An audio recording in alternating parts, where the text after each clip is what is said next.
Hello, and welcome to ASMR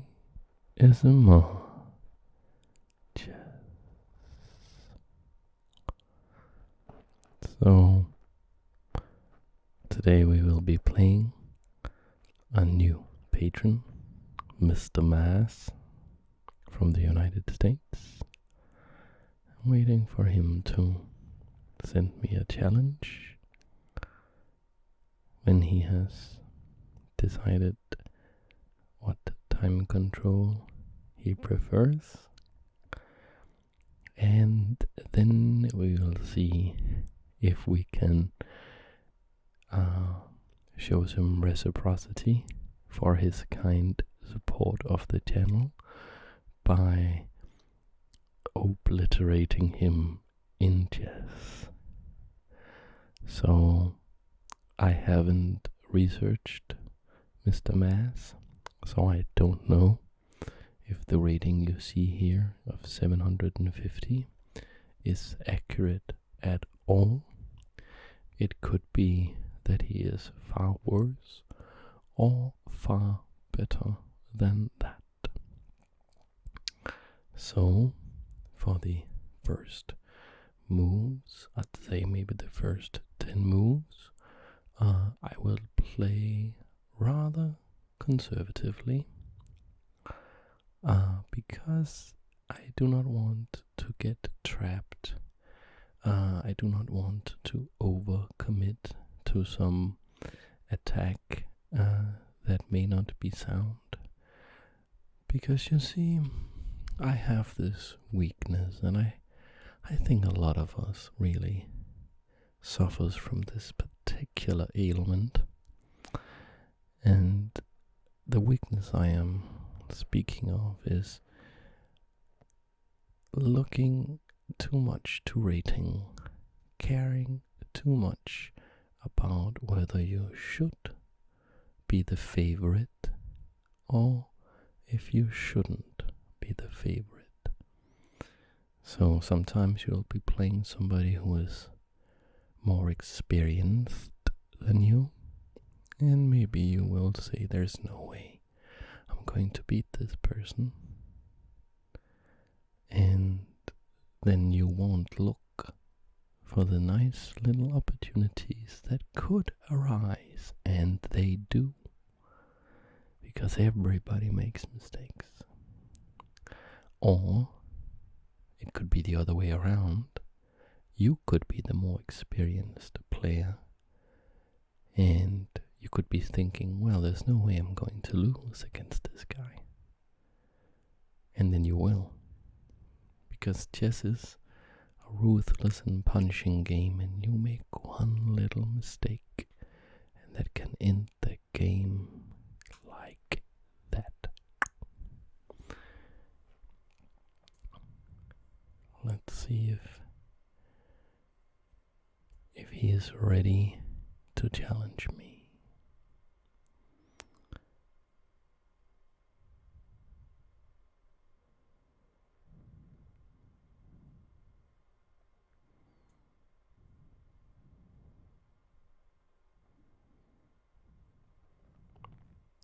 Here we have the challenge. We are going to accept, and then we are going to say, hi there. We will then play g6, the modern defense, against his e4. We see here that his rating is not 750, it is 839. So, in this position, it is fine to just develop the bishop. I said A by making the fianchetto formation here, and then I'm going to say B by actually fianchettoing the bishop. Good luck and have fun, he says to us, and that is the sign of a gentleman. we will play d6. This is all very, very standard. d6 is basically protecting this square so that this knight can be developed to f6 without too much trouble. And that is exactly what we are going to do. And then we are basically ready to castle our king over here. And he could have a plan of doing something naughty, like trying to develop his queen along here, supporting the bishop, so that the bishop can come to h6, where it will trade with the bishop here. I do not want this, because I need this bishop for protection of the dark squares around my king. And therefore it's nice to have this knight here, because if he does play the queen there, I now have knight to g4, attacking this bishop, also defending h6. And okay, so he's not going for any shenanigans like that just yet.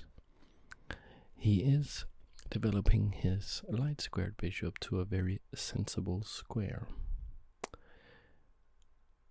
I think I will try an old trick here.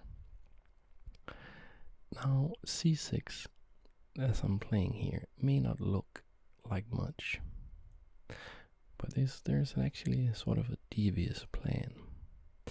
The plan revolves around this pawn right here. This is the e pawn, the e4 pawn. It's tremendously important to him. And my c6 move supported this push. And if he does retreat the bishop, if he's going to say I will maintain the bishop along this diagonal, then he will have to retreat it here. And if he did that, I could push the pawn here, and then this knight would no longer be attacking or defending the e4 pawn, which I could have then captured with the knight. None of this actually turned out to matter at all, because he played a different sequence of moves. It's not that I wasted my time though. I did gain some space over here on the queen side, and I will be ready to fianchetto this bishop once I protect this pawn, and then I can play something interesting like c5. So I am going for that plan now. Maybe depending on his next move, I will consider playing the rook here. I think it was a wise decision really to play this game conservatively, because my opponent has not made any mistakes unless his last move was a mistake. But his opening play has been very nice. This move could turn out to be a little too ambitious though, because his pawn on e5, it's defended 2 times, and it is attacked 3 times. And if you remember at the start of the game, I basically said that I put my pawn here on d6 in order to prevent this pawn from coming here. And I have all the while been observant of this strategic idea that I do not want him to push his pawns over the center. And I'm pretty sure that I can actually just capture here, winning a pawn and giving him some problems in the center. Now I develop this knight, and this knight is happy to trade itself for his knight, because it was sort of awkwardly placed a little bit, and now his important defensive piece, his knight here, that was defending his king, is gone, and I am up a pawn. In this position I am unsure, and I think we will have to talk a little bit about that, if I should go here or just here. So this square has the marked advantage that it will be protecting the pawn on e7, freeing the queen up.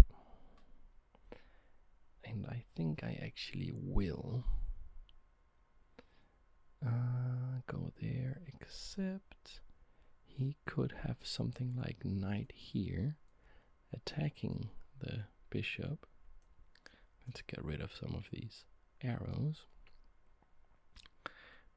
And if the bishop did go to f6, the knight here would gain a tempo, because even though the bishop is protected by the pawn, I'd much rather have my knight than have my bishop than his knight.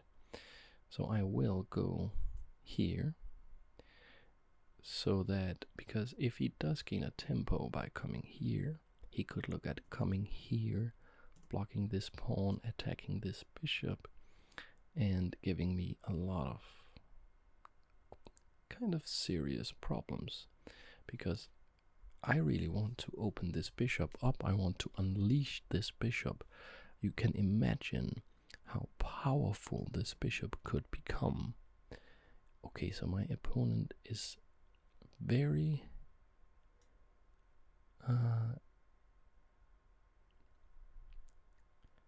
he's very interested in keeping this pawn on lockdown, so that I will not be able to push this. I think he may have created a weakness, though, because although this bishop is not as of yet very powerful, it has a brother over here that is unhindered by the pawns. So if I put my queen here, I threaten the pawn, and I also threaten the knight. And I don't really see where this knight could go. So he would be interested in doing something like capturing here with the rook. This would be very nice for him. It would attack my bishop. I do not wish for him to gain such a tempo.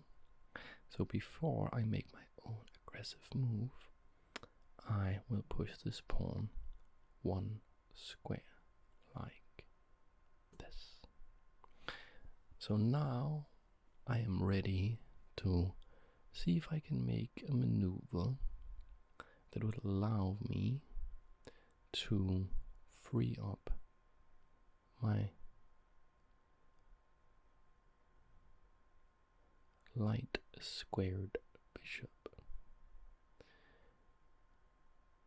And it could just be that that could be impossible because of my opponent's rather excellent play here.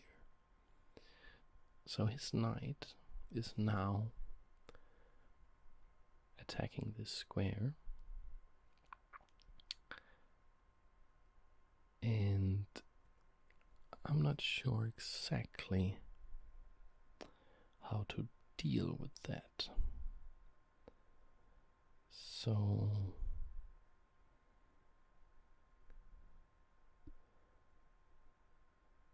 maybe I should sacrifice the pawn and just push it anyways, because I am ahead on pawns, and so let's say I go here, then the problem is that he will just capture like this, and if I try something like having a checkmate thread here, that's not going to work, because he can put his bishop here, forcing me to trade. So what kind of move are we looking for in this position? We are looking for something that will free up our bishop.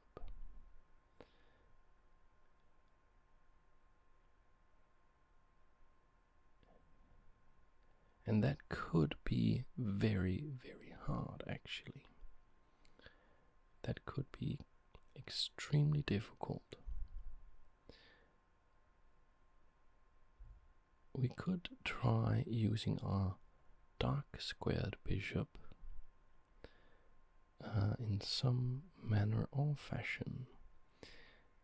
How about going here,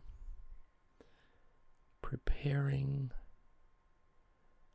to trade if his knight lands on c5.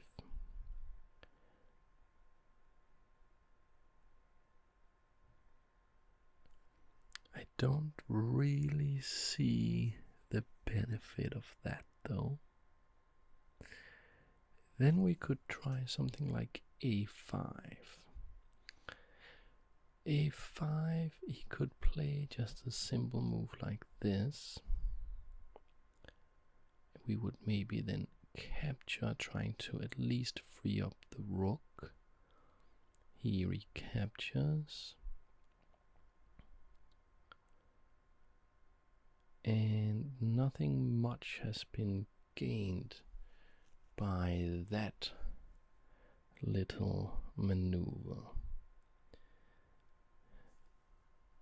Let's say we do play it here. He captures, and then we go here with the bishop. Now the bishop is out, and I think that's the best we can really hope for in this position. So I absolutely have to give credit to my opponent.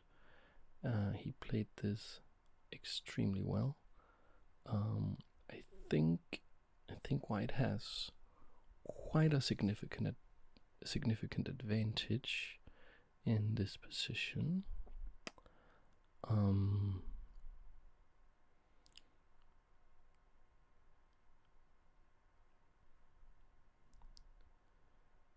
And it's not, and he has made it so that it's not too hard for him to play the position.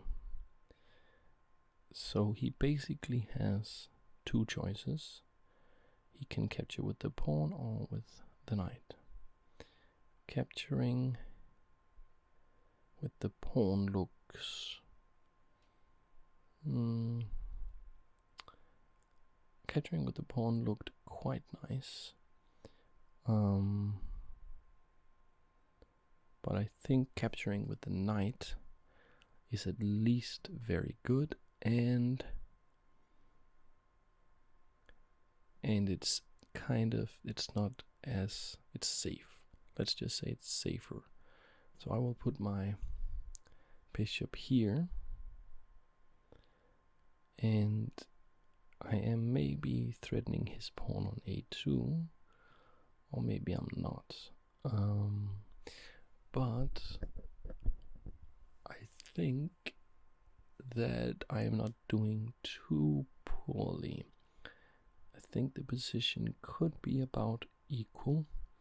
he has some more space advantage, but I do have the two bishops, and when the two bishops work together, they can be very strong. Now let's see if we can cook up some sort of counter-attack. I need to get my queen out. I think it's not too difficult. In this position, I will play my queen out here.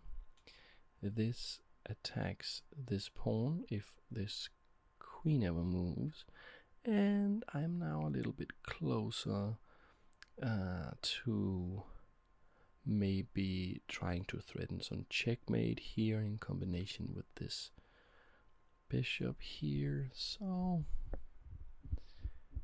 all in all, maybe the position is about equal, or maybe white has some advantage. I don't believe it's crushing though, and I don't know if I should have taken that pawn over there. I could have taken the pawn on a2, but it just seemed so slow. If my opponent does not protect the pawn or advance it, then I could be tempted to then take it after having gotten my queen out. Alright, that's an interesting move. I don't know what's going on with that.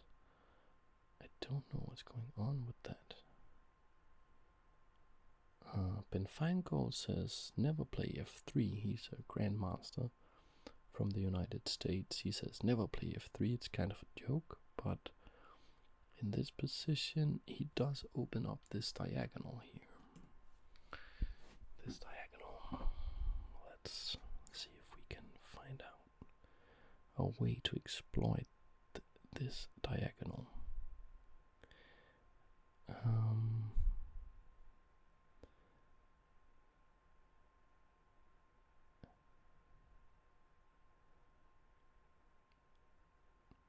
It doesn't look like there's anything just yet. But I think I could maybe take the pawn on a2. Should I be doing that? Should I try to get a check in here? Maybe picking up the knight somehow, some way.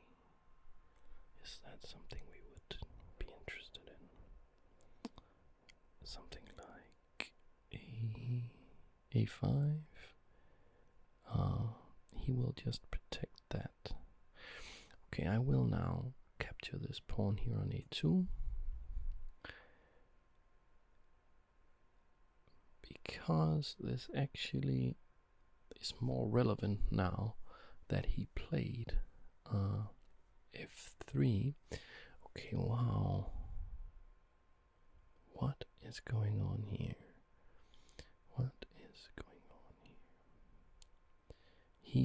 He wants to chase my queen away. Maybe the queen hanging out there is making him nervous. I could get my queen out very quickly with just a small check on d4 and then go wherever I wanted from this centralized position in the middle of the board. But I think I would rather stick around, making that king sweat a little bit. Just a little bit here. Also, the check on d4 with the bishop is looking better and better. Okay. Is he checkmating my queen? So if he comes here, he will be threatening the queen. But I believe I can go here or here with the queen. So, and the check here is protected by this bishop, so I think I will just get out of dodge with this bishop, and now the bishop is unleashed on the diagonal where we tried to basically have it exert its influence. Earlier we did have to give up the pawn that we had previously won in order to do this, but now through a odd sequence of moves we ended up being ahead a pawn anyways, and I think we are doing really well here. I think we are doing really well. Also, now the knight has hopped away from this powerful c5 square. It is no longer attacking a6. On a6, okay, so he does go for the attack on the queen. Am I being checkmated here? I don't think so. I think my queen can go here, where it is protected by the bishop, and the knight is actually kind of pinned now, because I think I would be kind of happy to trade queens in this position. So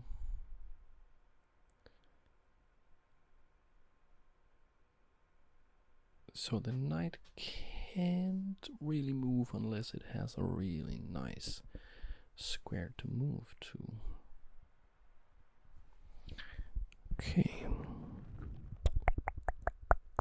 Thinking. I'm down to about 4 minutes. Is this...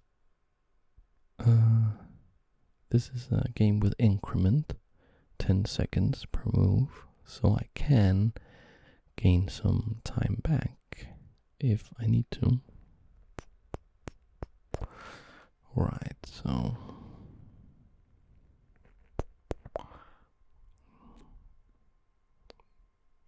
the position has gotten a little messy in a way. I have these really nice bishops. Those bishops are sort of monstrous in a way, but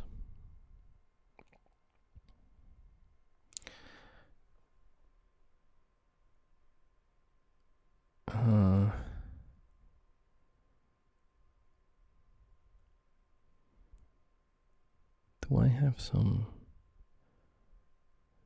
some really evil tricks here? I'm starting to see some really evil tricks. I will put my queen back on this square, and then I am going to throw this check. The king will move over here. This pawn will now be pinned, or it will then be pinned by this bishop, and that hangs this pawn. Okay, he does not want anything to do with that variation, and I can't say I blame him, but I can pile on the pressure, activating this rook. Perhaps the other rook was better, but I prefer to keep things a little calm around my king, not moving that rook before I kind of need to. Now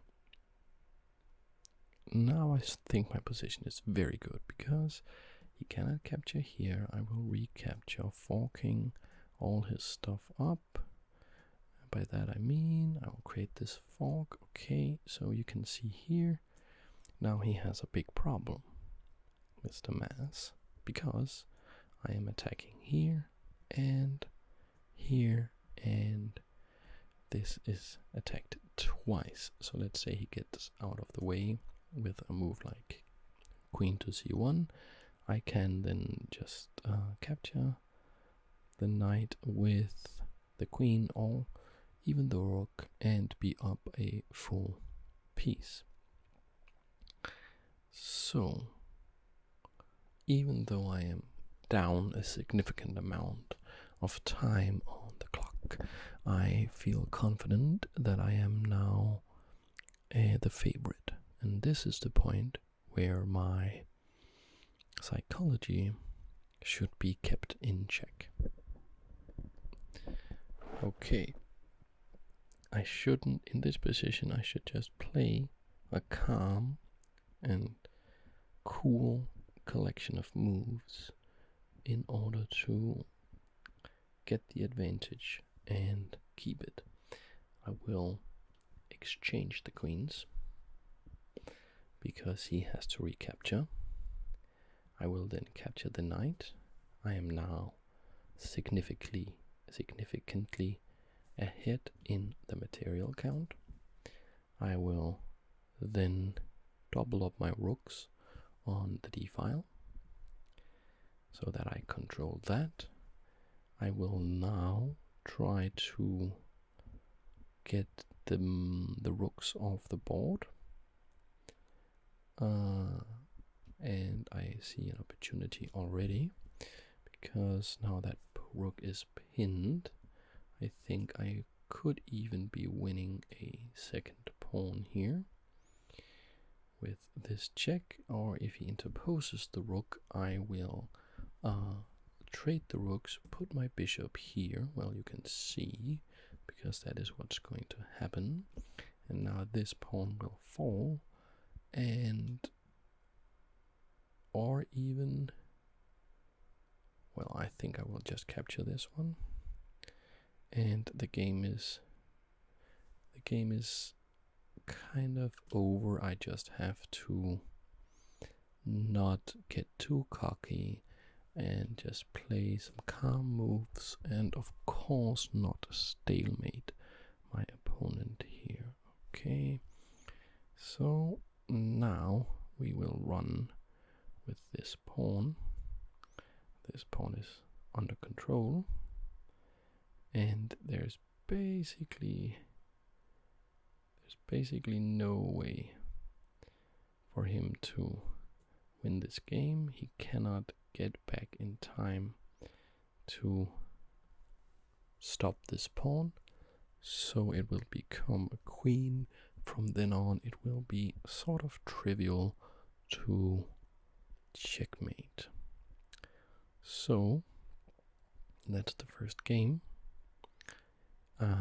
If Mr. Math is interested, we will have another one. And okay, he plays like that. I think I should just... Is there any reason to capture that?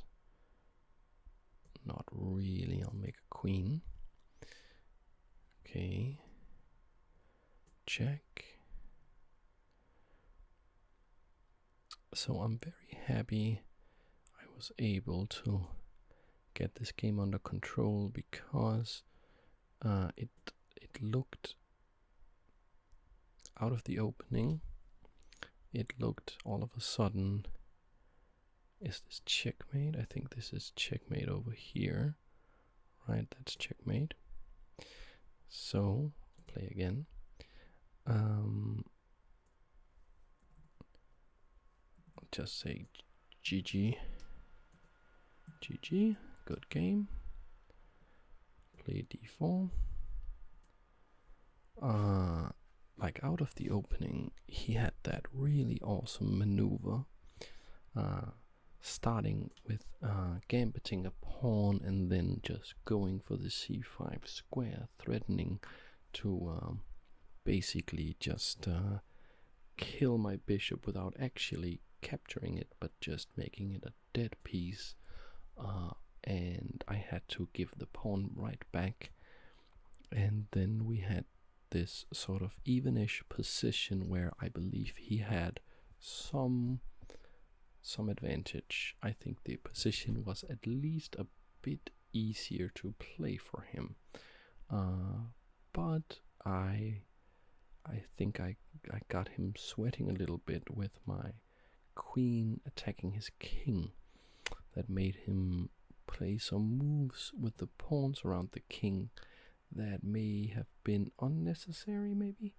I don't know. We'll have to look at the analysis. I will make an analysis video. Am I gaining a tempo here? I'll make an analysis video of at least one of these games, and I think the first one is a very good candidate. I think in this position here I can play e4 because I am threatening e5. I think traditionally you'll put your bishop over here on e7. Okay.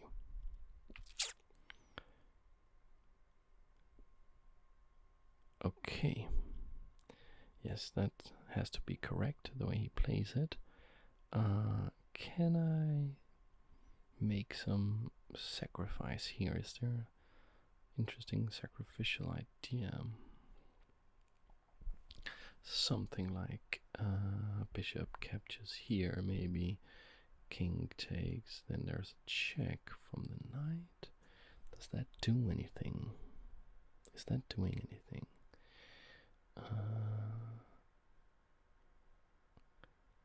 It's not doing that much. What if I push the pawn on d4? Push the pawn on d4, knight moves, goes to b4. Can hit it again. Something kind of off about that.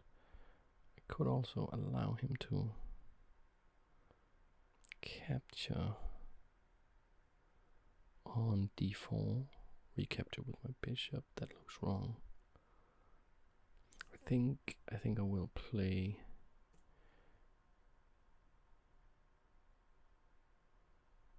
Let's look at this one more time. Check takes check. King moves somewhere. Do I have any sort of follow-up? Maybe takes with the pawn here, recaptures. It's not. How about takes, king takes, queen there, check. Does that do anything? King moves. Let's say it goes back. No, doesn't do anything. The thing I don't like about pushing the pawn is that it locks my pawn structure quite solidly in place. I think in this position it could be correct to just castle. That's the move I'm going with, at least. My opening play, not too good in these games, or rather my opponent's opening play is excellent. I shouldn't be too hard on myself. I'm playing some really logical moves here, and it's not like I'm losing or anything. I just missed that e5 was really working that well. That's all. And well, it's the Queen's Gambit accepted, and nobody plays the Queen's Gambit accepted. I mean, they do. A lot of people do. Grandmasters play the Queen's Gambit accepted. Oh my God! No!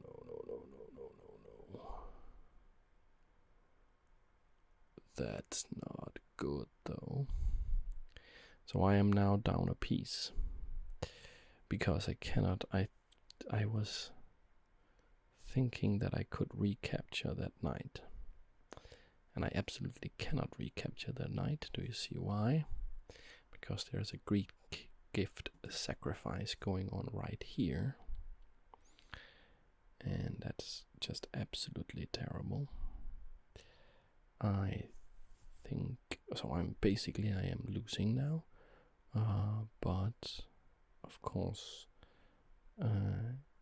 he can still make mistakes. Let's see if we can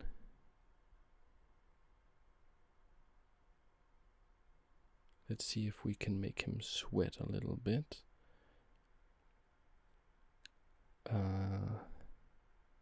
Yeah, that's just, it's one false move basically, and then you are really on your heels. So the idea is, if I capture the knight, he will throw this check, and I'll have to recapture the bishop, and he will then capture my queen. And then I will be down a queen and not just a knight. I am down a knight in this position, so that's a huge problem. But I've gotten back from worse positions. But I will most likely lose this game, and that's okay. Even though I would rather win. Let's see what we can do. So he realizes he has a significant advantage, and he spends some time here making sure to find some move that will keep his advantage.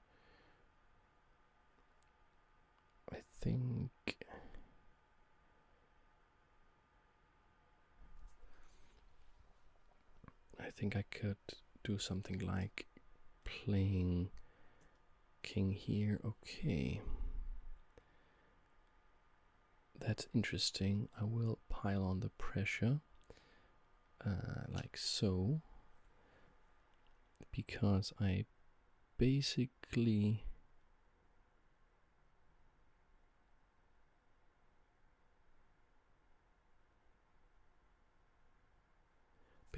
this knight is pinned, and I want to sort of see if I can exploit that and see if I can make some threats while I still have a little bit of initiative. His king is not castled, my pieces are kind of aggressively placed, and if I can play f4 and e5, I could get a really strong attack going, attacking the pinned piece.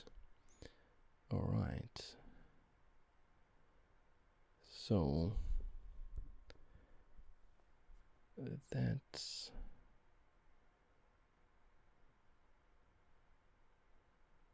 he is attacking the queen.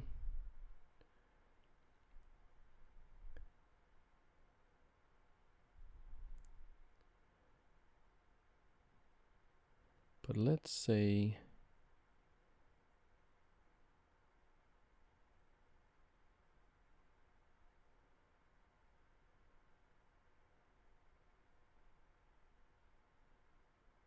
I throw a check. He captures with the bishop. I recapture with the bishop. He takes the queen, I take the queen, he takes my bishop, I take his bishop. That's just even trades all around. It's not gonna work. Then I could kick the bishop with f3, even though Feingold says to never play f3. That would gain me sort of a tempo. He would maybe have to move the bishop to h5. That would... he would still...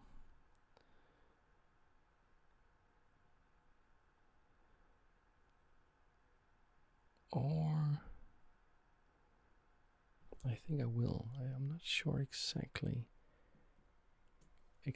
why, but I feel this move has something going for it. Even though now we see the same weakness that my opponent suffered from in the last game with this deadly diagonal towards my king. If he doesn't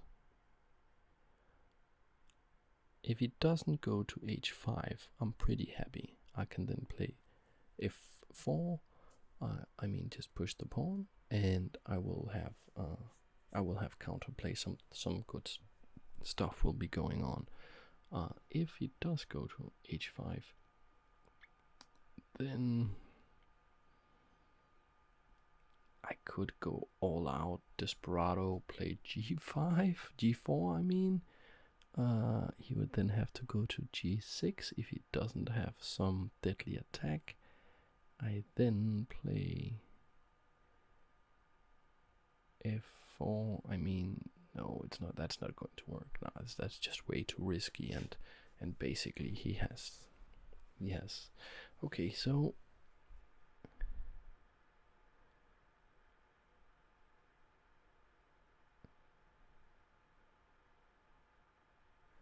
So my plan here was to go f4. Let's say I go f4. Let's say he captures, and I recapture. I am then threatening this pawn. Let's say he kicks my bishop away like that.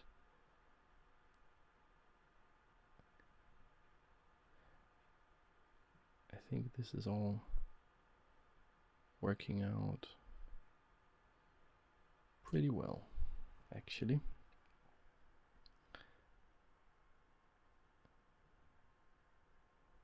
I think I could maybe be getting my piece back if I play this correctly. I have 10 minutes, so let's see what we can come up with.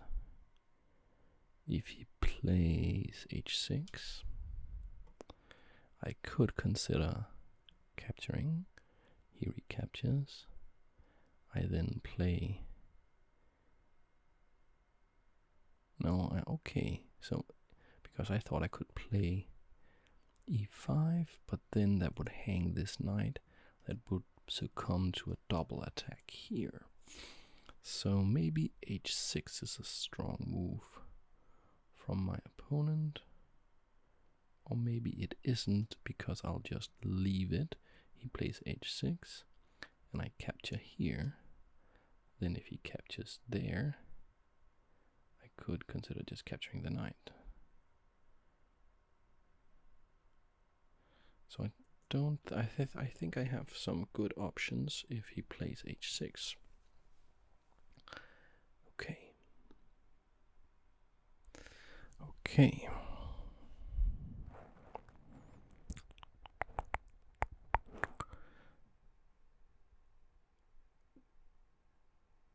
If he captures my knight with his bishop, not with the knight because it's pinned to the queen by my bishop on g5, but let's say he does that, I capture. What do I do? Do I capture with my bishop? I think I capture with my bishop. I think that makes a lot of sense. And then he maybe he will try to kick the bishop. I think I will get some significant attack going there, but okay, he goes for that. He does go for that. And the h6 move. And I was looking at that, and I was thinking that I could capture here.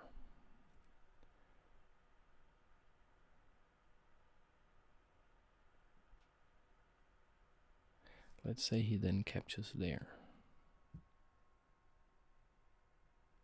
I recapture like this. I think this move is very good.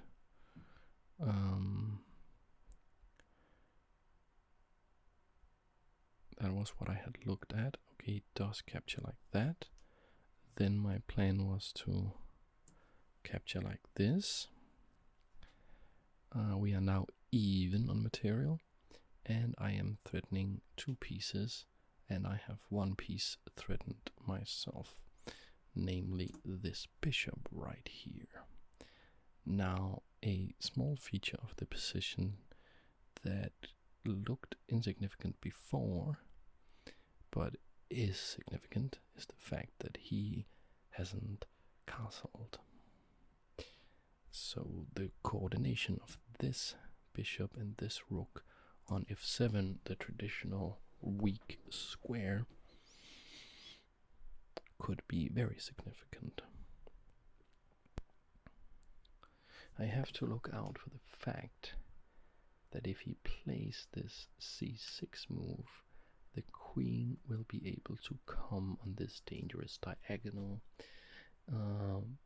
but I think I will be able to handle it.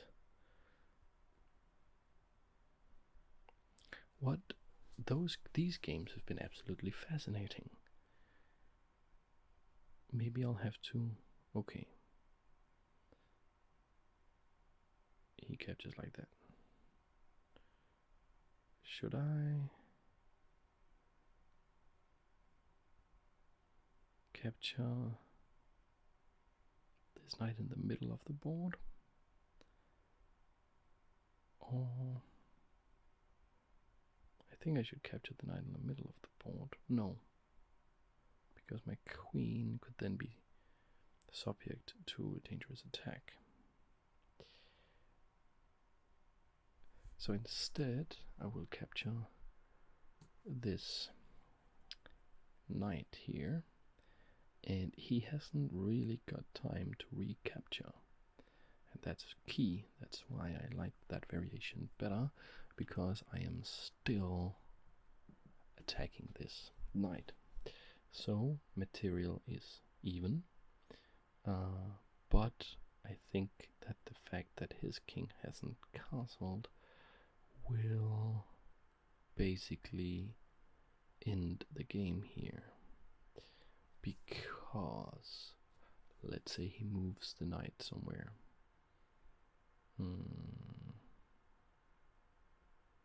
Here maybe. Capture here. The rook is attacked.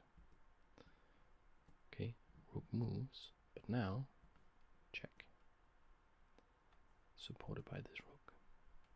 It's a big problem. Okay, what an exciting game. It was a real pleasure. This is just everything I love about chess. It's not that I am playing like brilliant chess, it's that we are both playing interesting moves, and it's a real fight, and we have to come up with ideas and solve problems, and the whole psychological thing, you have to evaluate your state of mind.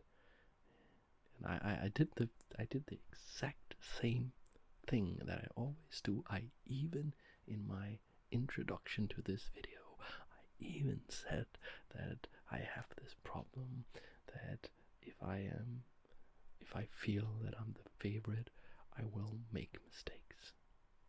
And then I almost hung my queen, but I did hang a knight to a Greek gift sacrifice.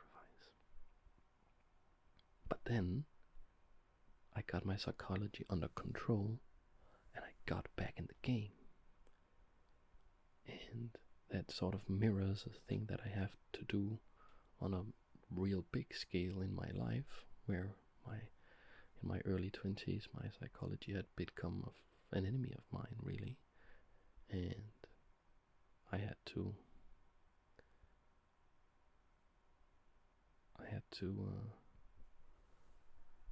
get my psychology under control. And even though I had lost some things due to that, like I had lost some material in chess, I had lost some things in my life, I was able to get the psychology under control and turn the game around.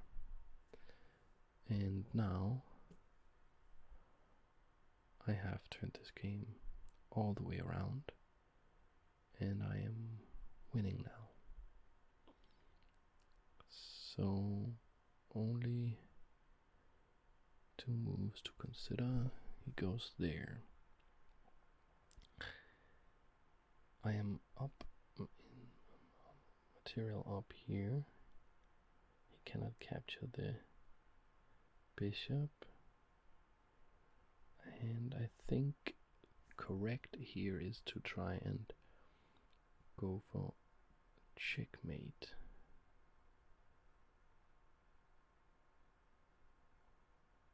But if I go here, he will be able to capture the pawn with the rook. And I don't want that. And because of his knight, it's a tremendously strong knight in the middle of the board. I am not able to get in from this position. I'm not able to get in with some checkmating ideas here because the knight is defending that. So I think I'll just do the boring thing and capture like this.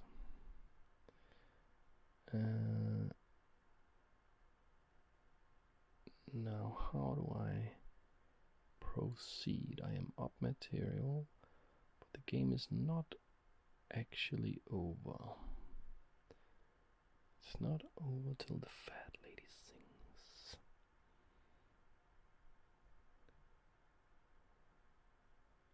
Should we try and trade off more stuff?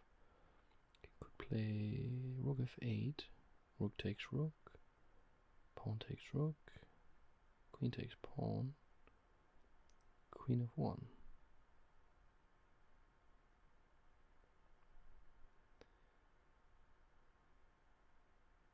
I mean, his knight on d4 is just super strong. I can never get that. I can never get. That'll be there forever, as long as he wants.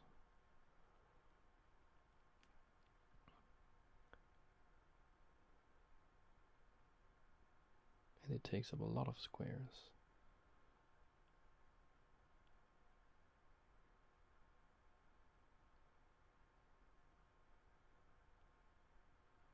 There's something tells me I should play rook f8. Rook takes, pawn takes, queen. I mean, I take the rook with the pawn, I make a queen, it's check. Here he captures, probably with the queen. And then maybe I will play, I don't know why, but I just don't want him. Is it because I don't want his queen on the dark squares, maybe? Is that it? Is that the reason? It's just that if it's queen... Oh, he locked off. Okay. Well, he probably has internet connection problems. It's not really a problem because we can just get this position again, I think. I'll be sure to add some... yes, I will add some seconds to his clock. It didn't help. Okay, I will do this now. Okay, he locked on again. Alright. So everything is okay. And I played that move. It's just my intuition, and I'm not sure exactly. I'm not sure exactly why I like that. I think it's just because the queen is. I was going to lose that pawn anyway, and the queen is just not as good on this square as it is on this square. Now I can sort of gain a tempo here, I think. because if he trades queens, it will be much easier for me to play. And if he doesn't trade queens, maybe I have a way in to the position, like via something, a route like something like this, getting into these squares with my queen. Oh, but okay. Let's check. Let's also check. And now I'm pretty sure I'm doing well, because I have this fork going on. He is a long way away from checking the king, and I can just collect these pawns, and then probably I'll be winning quite easily. And I will simplify this position like so. So even though I am no longer, I mean, giving up the exchange there, it was I go down in material, but I'll just make it so I can never lose now. I mean, technically I can lose because he still has a pawn, so if I lose on time, I will lose the game. But I just make it easy for myself. Knights are tricky pieces. I don't want that nice knight jumping around. I'll just continue the march, and I'll capture that, and I'll make a queen.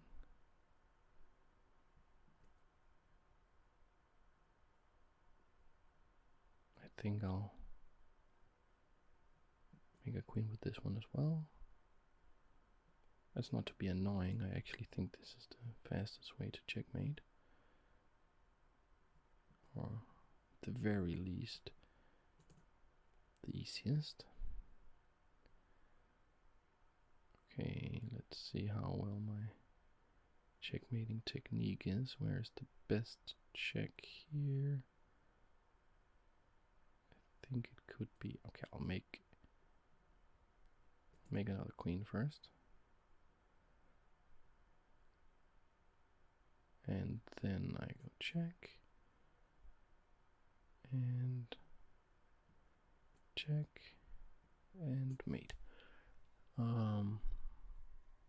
So, a couple of nice games. Oh, somebody was guessing. Somebody guessed, sarcasm, guessed 14 out of 18. I'll just have to, just give me a second, I'll have to write.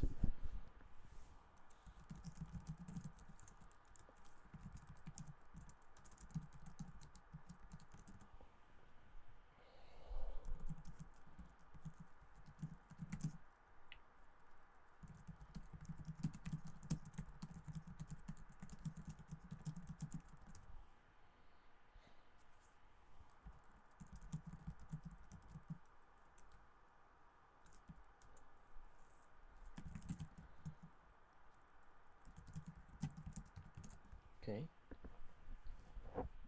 So, how long has this been? Okay, about an hour. So, those were just awesome games. He says, this is a sign of a real, I told you guys this, that Mr. Mass was a gentleman. Look what he says. He says, sounds good. Hopefully this helps someone fall asleep, and thank you. Looking out for you guys, he is. Awesome.